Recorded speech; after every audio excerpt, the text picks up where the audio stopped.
Imagine waking up tomorrow and realizing the rules of money you have trusted your entire life no longer apply. That your savings, your pension, even the dollars in your wallet don't hold the value you thought they did. Most people have no idea how close we are to that reality. Today, we're going to break it down, what's happening, why it matters, and most importantly, what you can do about it. I've spent my career thinking about systems, how they work, where they break, and what happens when the unthinkable becomes inevitable. And right now, we're living through something that's never happened before in human history. We're in completely uncharted territory, and most people are walking around like it's just another Tuesday. Think about it this way. 100 years ago, if the stock market crashed in London, it barely registered in Kansas City. People lived in separate economic bubbles. Your local bank was local, your job was tied to your town, and global events felt global in the sense that they happened somewhere else entirely. But today we've created something unprecedented, a truly interconnected global economy where a hiccup in one corner of the world sends shockwaves everywhere else. It's like we've built a massive electrical grid where every component depends on every other component. When it works, it's incredibly efficient. When it doesn't, well, that's when things get interesting. This interconnection means that when America catches a cold, the entire world gets pneumonia. We saw glimpses of this during recent market turbulence, but we haven't seen the full picture yet. And here's what makes it even more volatile. We've added social media into the mix. Information, panic, confidence, and fear now travel at the speed of light. A rumor can become a banker run in hours, not weeks. You might be thinking, okay, but we've been through tough times before. We survived the 2008 financial crisis, the dot-com crash, even the oil crisis of the sevens. And you're absolutely right. But here's the thing that keeps me up at night this time really is different. Not because the fundamental human emotions of fear and greed have changed, but because the scale and speed of everything has changed. When I look at complex systems, whether it's a rocket, a factory, or an economy, I always ask the same question. What happens when this system faces stress it was never designed to handle? In our current global financial system, it was never designed to handle the kind of interconnected, instantaneous social media amplified stress we're capable of creating today. So if this is new terrain for all of us, what exactly is at stake? Let's talk about what a real global depression actually means, because I think many people hear that word and think it's just a really bad recession. It's not. A recession is like a temporary power outage. Inconvenient, maybe a little scary, but the infrastructure is still there and eventually the lights come back on. A depression is different. It's when the power plant itself starts breaking down. In a depression, it's not just that markets fall and bounce back. It's that they fall and stay down for years. It's not just that some people lose jobs temporarily. It's that entire industries can disappear. It's not just that investments lose value. It's that the fundamental assumptions about what holds value start to crumble. Those of you who lived through the echoes of the Great Depression or heard stories from parents and grandparents who did understand this in your bones. It wasn't just about numbers on a page or stock charts. It was about real families, real communities, real lives turned upside down for years, not months. But here's what makes a potential global depression today even more challenging than the 1132nd. Back then, most countries still had some economic independence. Today, we're all riding in the same boat. When that boat starts taking on water, there's nowhere else to swim. The emotional weight of this hits different when you're in your 60s and 70s, doesn't it? You've worked hard, saved responsibly, played by the rules. You've earned the right to some financial peace of mind. But the rules of the game might be changing in ways that have nothing to do with how well you played. But here's the thing, and this is where my perspective might surprise you. The roots of this danger don't lie in some mysterious, uncontrollable forces. They lie in something much simpler and much more concrete. The very money we use every day. Think about this for a moment. Every dollar in your wallet, every digit in your bank account represents a promise. But what happens when the entity making that promise starts breaking the fundamental rules of making promises? Throughout history, money was backed by something real: gold, silver, commodities that had intrinsic value. It was like having a car with a full tank of gas. You knew what you had, but since the early 1972nd, we've been running on something entirely different. We've been running on promises about promises. And those promises are being made by people who have discovered they can make as many promises as they want. Here's a way to think about it that might sound familiar if you've ever watched a SpaceX launch. When we're building a rocket, every component has to be real, tested, and verified. You can't fake the physics of getting to orbit. You can't print more thrust or imagine your way past the laws of thermodynamics. Reality has a way of asserting itself, usually dramatically. But our monetary system, it's like trying to run a rocket on fumes. You might get off the pad. You might even gain some altitude, but eventually physics catches up. And when it does, the landing isn't gentle. In recent years, we've printed trillions of dollars.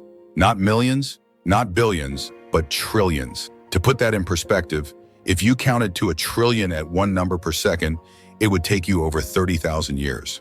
That's how much new money has been created out of thin air. At the same time, interest rates have been pushed to essentially zero, which is like removing gravity from the economic system. Things float around that should fall down and nobody can tell what's real anymore. And then there's something called the repo market. Think of it as the plumbing system of the financial world. Most people have never heard of it, but it's where banks lend money to each other overnight to keep the whole system liquid. When that market starts showing stress, it's like hearing strange noises in your car's engine. You might not understand exactly what's happening, but you know it's not good. The interventions we've seen in this market, hundreds of billions of dollars injected just to keep the system running smoothly, those aren't signs of strength. They're signs of a system under enormous stress being held together with increasingly expensive band-aids. And this isn't just theory, we've seen this movie before. There's a financial author who predicted the collapse of Lehman Brothers months before it happened. He went on national television and told anyone who would listen that this major investment bank was heading for disaster. Most people ignored him. Financial experts dismissed him. The bank stock was still trading normally, but he understood something that most people missed. He was looking at the underlying fundamentals, not the surface appearances. When Lehman Brothers finally collapsed in 2008, it triggered a cascade that brought down the global economy. Average people lost their homes, their jobs, their retirement savings. Entire communities were devastated. But here's the interesting part. Some people who understood what was coming not only protected themselves, they actually made fortunes. This isn't about being callous or opportunistic. It's about understanding that in every crisis, wealth doesn't disappear. It changes hands. It moves from people who are unprepared to people who are prepared. From people who are hoping everything will be fine to people who are planning for reality. The 2008 crisis taught us something important. When systems break down, having the right knowledge and taking the right actions beforehand makes all the difference in the world. The people who suffered the most were those who trusted that someone else would take care of them. The people who thrived were those who took responsibility for their own financial education and made difficult decisions when those decisions were still optional. So, if history shows both danger and opportunity, the key question becomes, how do you prepare? But before we can talk about solutions, we need to understand something that's been happening right under our noses for decades. It's something that affects every senior in America. But it's been so cleverly disguised that most people don't even realize they're victims of what might be the largest wealth transfer in human history. I'm talking about the systematic looting of American pensions and retirement funds. This isn't hyperbole or conspiracy theory. This is documented fact, and it's happening to firefighters, teachers, police officers, and private sector workers all across the country. Here's how it works and why it matters so much to you. Back in the Washington, America made a fundamental shift in how we think about retirement. We moved away from traditional pensions, where your employer guaranteed you a specific income for life, to what we call defined contribution plans, like 4001, where your retirement depends on how well the stock market performs. On the surface, this seemed reasonable. It gave people more control, more options. But what it really did was transfer the risk from large institutions that could handle market volatility to individual workers who had no training in investment management. It was like asking passengers to fly the plane instead of hiring pilots.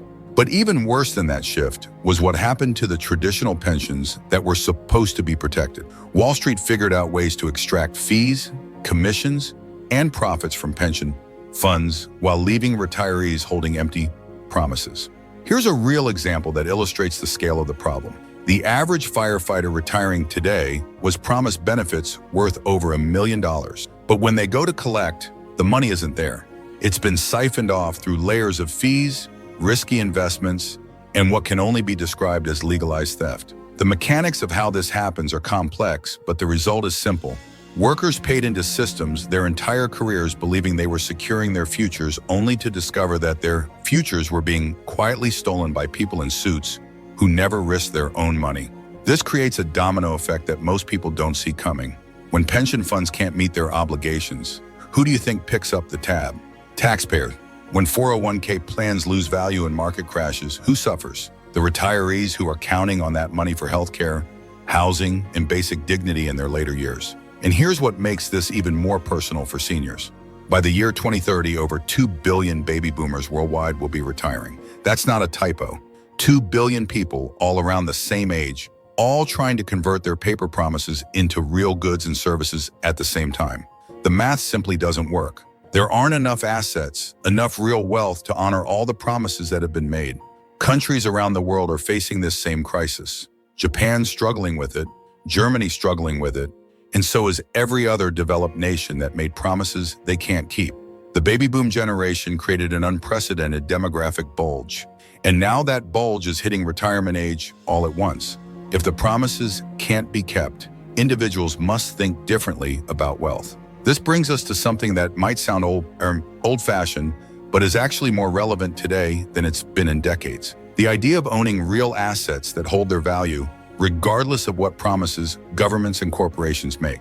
Let me tell you a story that illustrates this perfectly. In 1972, a young person bought a single gold coin for $50. It wasn't a huge investment, just something small, almost an afterthought. Today, that same coin is worth nearly $2,000. That's not a get-rich-quick scheme. That's almost 50 years of patient protection against exactly the kind of monetary debasement we're seeing today. But here's what makes the story even more interesting. During those same 50 years, the purchasing power of the dollar fell dramatically. What $50 could buy in 1972 would cost you several hundred today.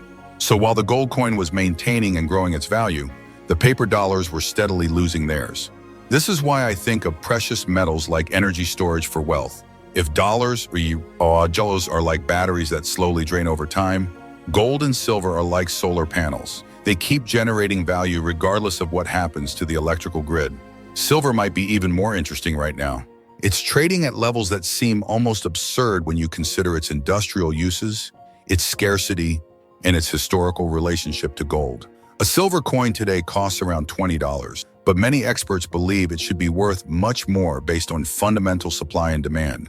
The beautiful thing about this approach is that it's accessible to everyone. You don't need to be wealthy to buy a silver coin. You don't need special knowledge or connections.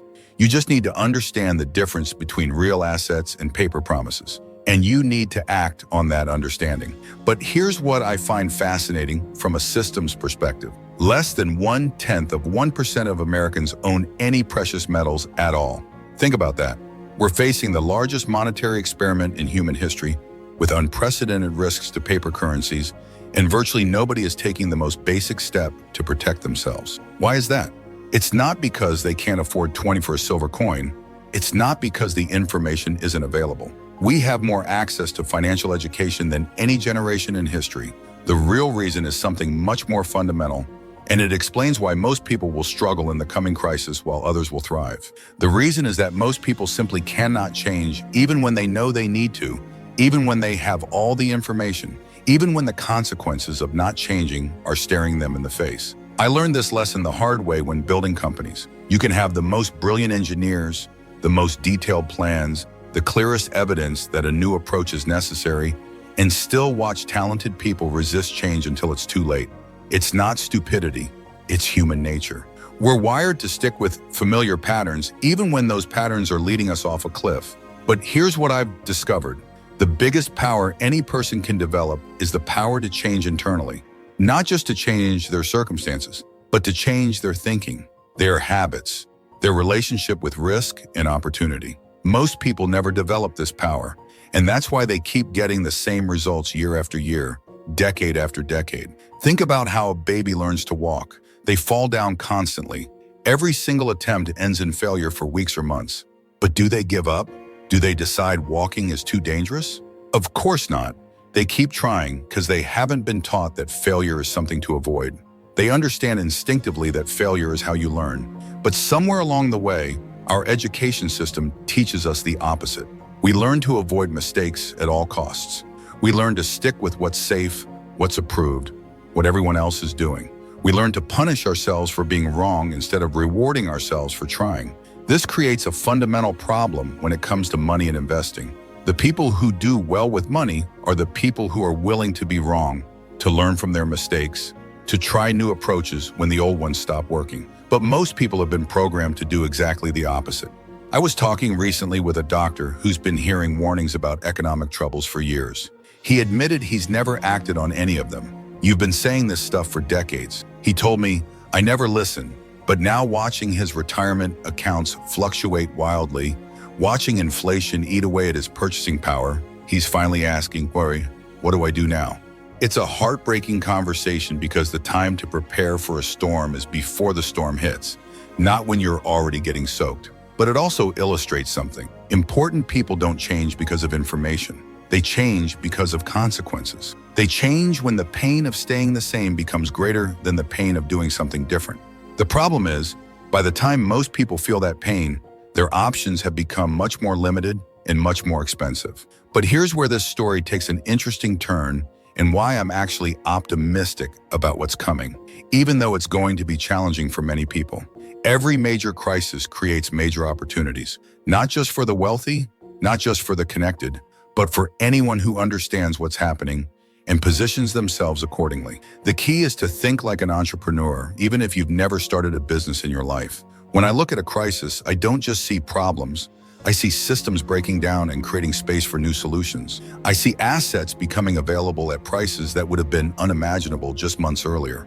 I see ordinary people suddenly motivated to learn things they should have learned years ago.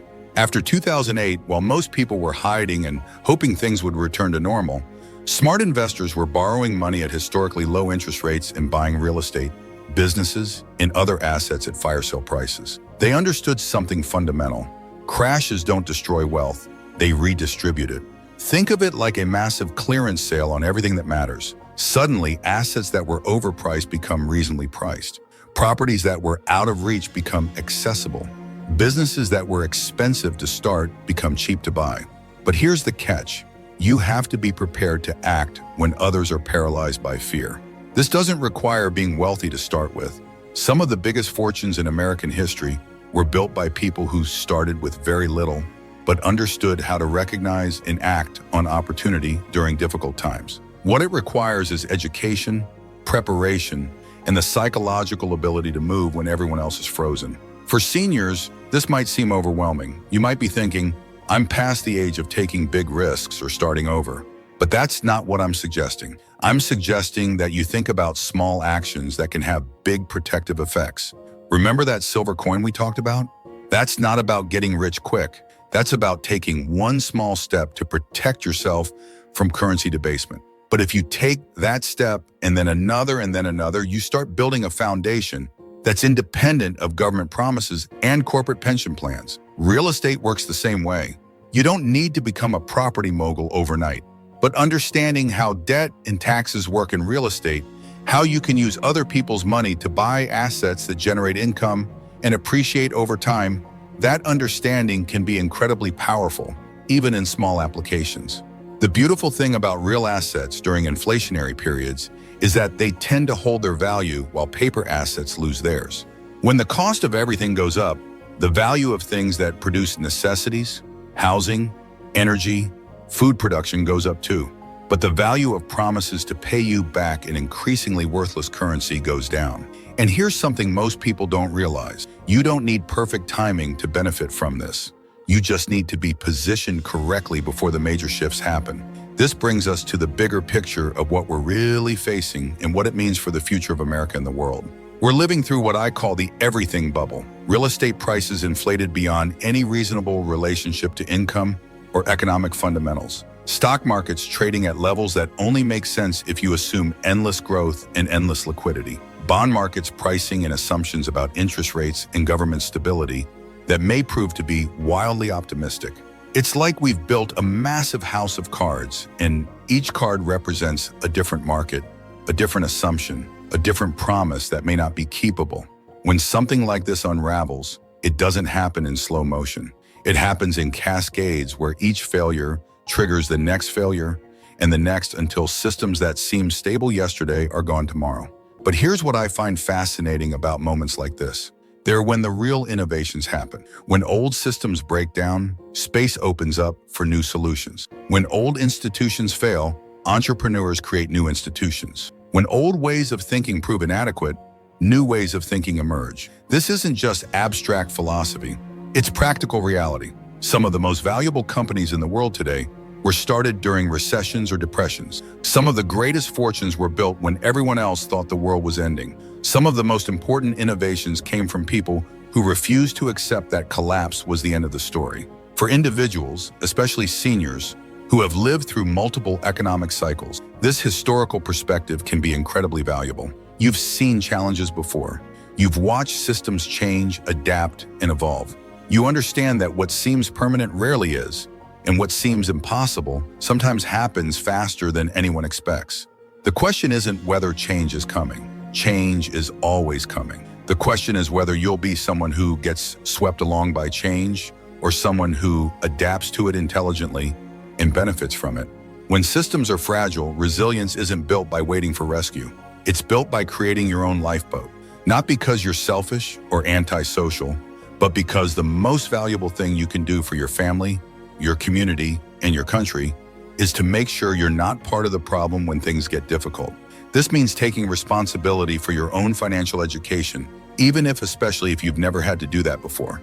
It means making decisions based on facts and fundamentals rather than hope and wishful thinking.